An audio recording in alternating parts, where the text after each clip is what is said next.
But now you're taking your platform to a whole nother level, which I think you probably already had in mind when starting this, because I've read a lot about you and you are a big advocate for women in general. You write for Forbes Women.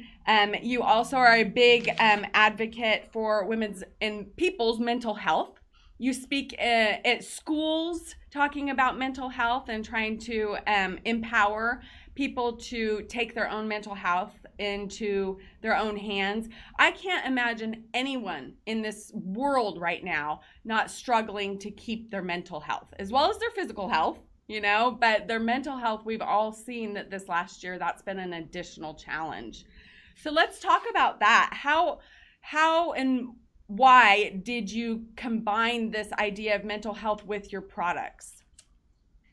Well, I didn't plan to do that, but I shortly after I launched my product went through a divorce that I didn't see coming, and it brought up, I think, a lot of past traumas in my life that I didn't necessarily fully deal with, and I thought that I had, and so I was just at a point where I just wanted to check out of life, and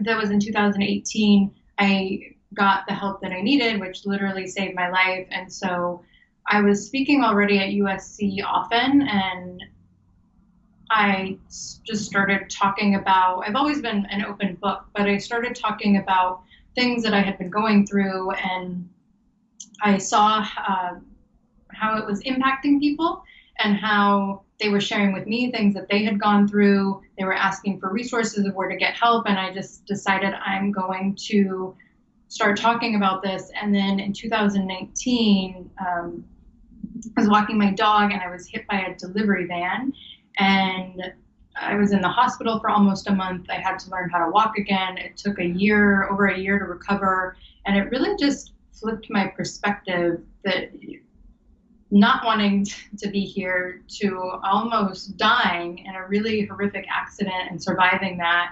And it just really changed my perspective on life and living and what I was doing. And I remember being in the hospital thinking, like, I have to do something with this. I have to use my story.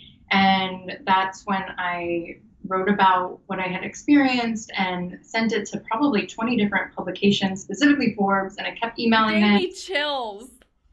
Yeah, it was really awful. It was a really horrible 2 years. And in that same time, I managed to grow my company 600% in last year. I was just really determined, and not only to sell a product, but to have a platform, to grow my platform, to advocate for mental health resources, for people to not be ashamed. If you're not wanting to be here, there are so many people that are contemplating suicide. It's a heavy topic and people just don't want to talk about it.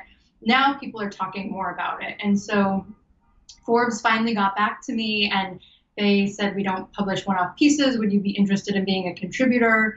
And so I was hired to write about entrepreneurship and mental health. And so I covered a lot of different companies and people advocating for mental health. And I had never written for a publication before. I just like writing and I wanted to help people. And so I never thought that selling a deodorant would give me a platform to talk about suicide prevention and anxiety and depression, but here we are.